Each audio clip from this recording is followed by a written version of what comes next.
哈尔科夫局势恶化，俄军取得战术上的胜利，乌俄战线会如何发展？乌俄战争进入地面对抗的白热化阶段，俄单日损失创新高，绍伊古被解职，俄罗斯能源经济遭受重创。俄企2023年亏损69亿美元。美军测试新型 NEMO 迫击炮系统 ，MQ9 无人机升级，精准弹药与传统弹药，谁才能主宰未来战场？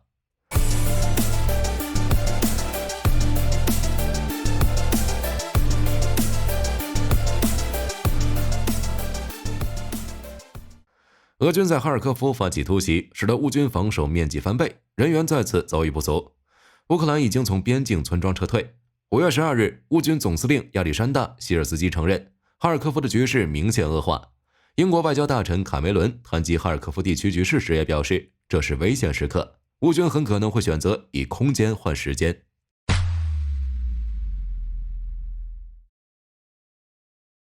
俄罗斯想趁乌军人员匮乏之际，尽可能占领更多区域。5月12日，乌军继续向哈尔科夫推进，参与的部队包括97摩托化步兵团、第139摩托化步兵营、第18摩托化步兵师各营。这次不是小股敌人，而是营级规模近1000人的攻击，并配备大量坦克、装甲车。目前，俄军向哈尔科夫以北与沃夫昌斯克周围推进20公里，摧毁2座桥梁、1座水坝和10多条高速公路，阻止乌军进一步增援。俄军目标十分简单，如果遇到乌军抵抗，就巩固战线，建立缓冲区；如果乌克兰抵抗不强烈，那就继续推进，占领更多区域。当前乌克兰的动员太过缓慢，人员装备都存在问题，无法在短期内将哈尔科夫的俄军赶出去。所以就当前的战况来说，乌军很有可能打算将俄军放进来，用空间换时间。一旦乌军度过未来2个月的艰难时刻，人员和装备逐步到位后，战线就会逐步稳定。乌军甚至还会发起新一轮反攻。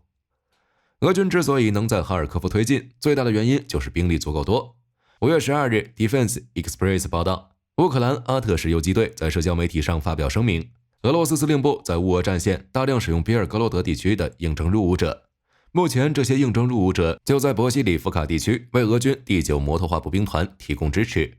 除了参与进攻之外，这些应征入伍者还负责后勤事务，比如修理军事装备和防御阵地的装备。此外，阿特什游击队表示，俄罗斯还雇佣了非洲军团参与对哈尔科夫的进攻。大量使用雇佣兵与应征入伍者所带来的结果就是伤亡更加严重。根据乌克兰发布的战报，俄军单日损失再创新高。5月13日，乌克兰公布过去24小时俄军损失数据，俄军损失1740人，31辆装甲车，42辆坦克被摧毁，59辆后勤加油车报废。不过，乌军在顿巴斯地区也传来捷报。5月11日，乌军第110独立机械化旅再次击落一架俄罗斯苏25。不得不说，在打飞机这方面，第110旅是真的强。在5月4日的时候，泽连斯基曾宣布，乌军击落了一架苏25，同样是第110旅士兵的战果。自乌俄战争爆发以来，乌军已经成功摧毁350架俄罗斯战机，以及325架直升机。可以预测的是 ，F-16 抵乌之后，乌军可以更有效地打击俄罗斯空天军，从而在战场上取得更大的空中优势。俄军内部呢也爆出了一个大新闻，国防部部长绍伊古被解职。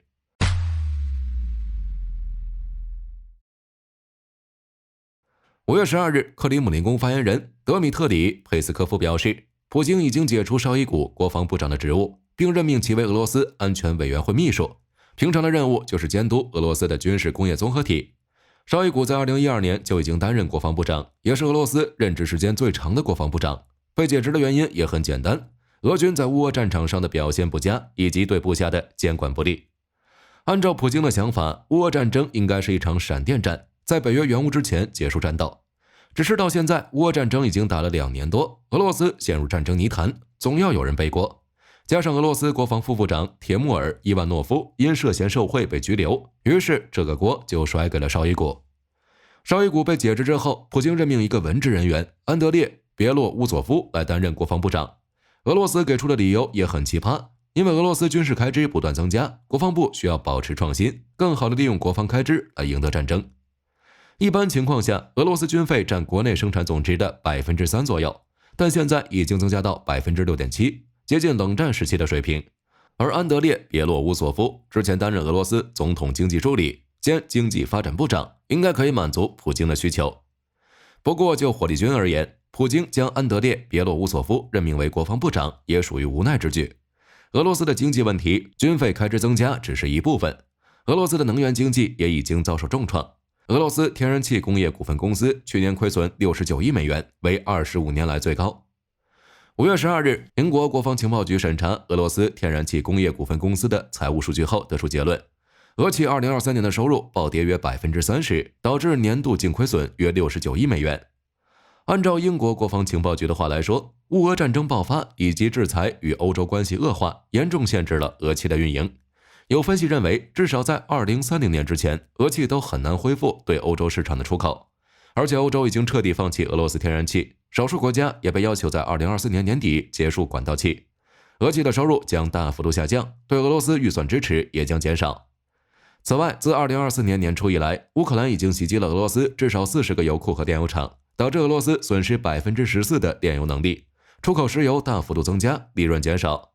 5月12日，乌克兰无人机袭击俄罗斯伏尔加格勒炼油厂、卡卢加油库等目标。在打击俄罗斯经济这方面，乌克兰已经找到了比制裁俄罗斯更快、更有效的方式。对炼油厂和油库的袭击还将持续，战火延续至太空。美军联手 SpaceX 以阻止俄军使用星链。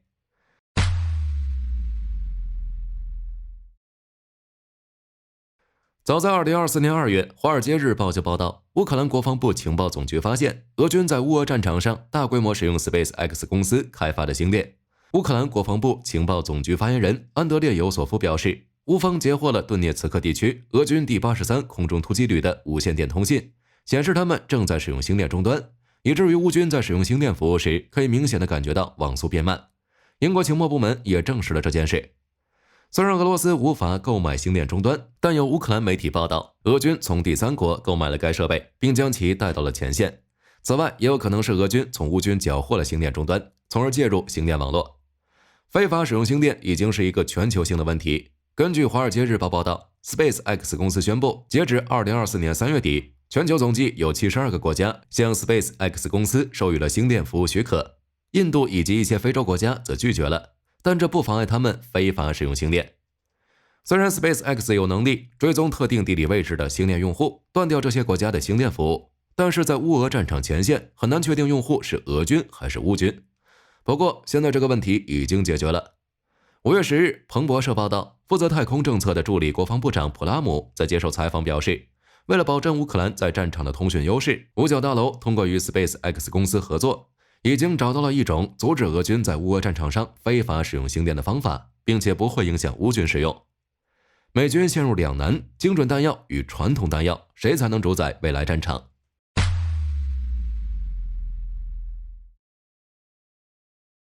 近年来，美军投入了大量资金用于发展精确制导武器，但是乌俄战场的经验却让美军高层开始重新思考传统弹药的价值。5月10日 ，Breaking Defense 网站报道，在今年美国陆军年度火力研讨会上，美国欧非陆军司令威廉斯上将表示，在电子战环境下，传统火炮的大规模火力仍然是最佳解决方案。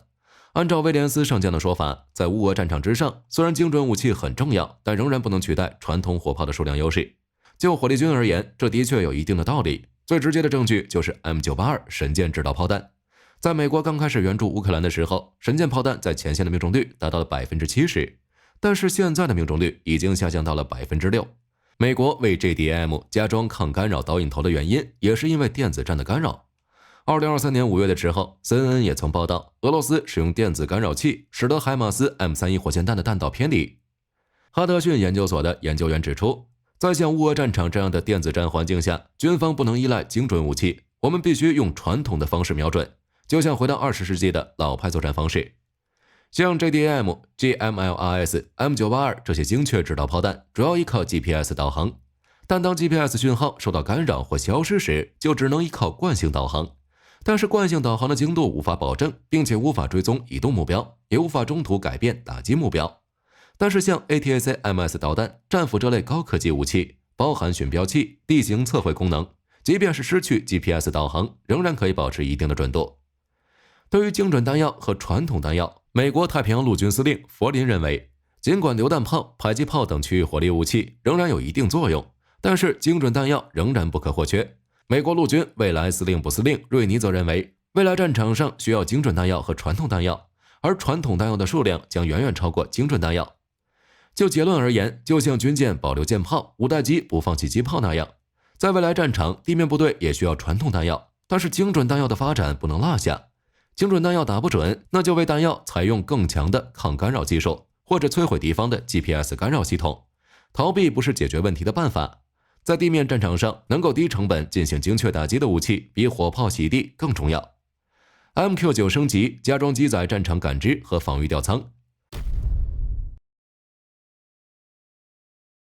4月份，又一架 MQ9 无人机被胡塞武装击落。短短1年内，因敌方火力而损失的 MQ9 已经达到了5架。如果包括俄罗斯战机在叙利亚上空损害的那一架 MQ9，那就是6架了。这也就意味着 MQ9 在阿富汗这种低烈度战争、敌方防空水平较差的情况下，的确能发挥一定的作用。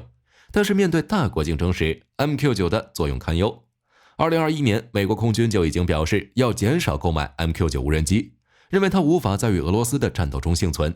在这种情况下 ，MQ9 除了升级，别无他选。5月9日，通用原子航空系统公司宣布，与 USS-OCOM 和 AFSOC 合作开发一种新的机载吊舱，为增加 MQ9 的战场感知和防御能力。目前工程和测试工作正在进行中，预计到2025年就能在 MQ9A 上运行。就美军当前的情况而言，实现这点并不是很难。雷神的 ALR-69A、BAE 系统公司的 ALE-47、ALQ-213 都是商用现成的组件。值得一提的是 ，MQ9 的升级早就开始了。2023年11月的时候，通用原子公司就表示，计划向美军出售 MQ9 的反导弹吊舱。该吊舱有一个雷达警告接收器，可以探测地对空导弹。如果监测到敌方导弹来袭 ，MQ9 就可以投放诱饵，并将导弹拉开。一个吊舱价格大约为400万美元。虽然价格稍贵，但美军不需要为每一架 MQ9 装备吊舱，只有飞过战区时 ，MQ9 才需要装备该吊舱。美国测试新型 NEMO 迫击炮系统，以提升战场机动火力。5月12日 ，Defense Blog 报道，美军在亚利桑那州油马试验场测试一款新型机炮系统，预计在2024年9月的机动战士会议上进行展示。这款新型机炮，也就是 M1287，由新型多用途装甲车辆与模块化炮塔迫击炮系统组成，其中 BAE 系统公司负责 AMPV， 芬兰帕特里公司与挪威康斯伯格公司联合提供 MTMS， 包括口径120毫米的 NEMO 炮塔。M1287 是用于取代 M1064， 以提升战场机动火力。目前，美国陆军装备的自行迫击炮有2种，采用 M113 装甲运兵车底盘的 M1064， 以及采用史崔克轮式装甲车底盘的 M1129。这2种自行迫击炮的车体后部都安装了一门120毫米迫击炮。射击时，车组必须打开车体顶部的大舱盖，这不仅需要时间，而且还会让车组暴露在敌方的火力威胁之下。相比之下，配备 NEMO 炮塔的 M1287， 车组不需要离开车辆及装甲保护，就可以操作迫击炮进行射击。也正是因为不需要打开大型舱盖 ，M1287 的行军状态转换为战斗状态的时间更短，射击完毕后转移阵地的时间也会更短，完美符合美国陆军对机动火力的要求。而且美国陆军现役的自行迫击炮都是手动填装，而 NEMO 配备自动装弹机，可以在12秒内连续发射3枚炮弹，持续射速达到了每分钟10发。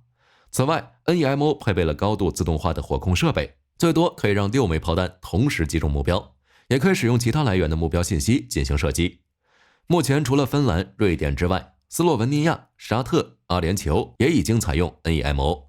澳大利亚斥资100亿升级海军，在未来10年内将现有水面舰艇的数量从11艘增加到26艘。日本的最上级也许会成功替代澳新军团级。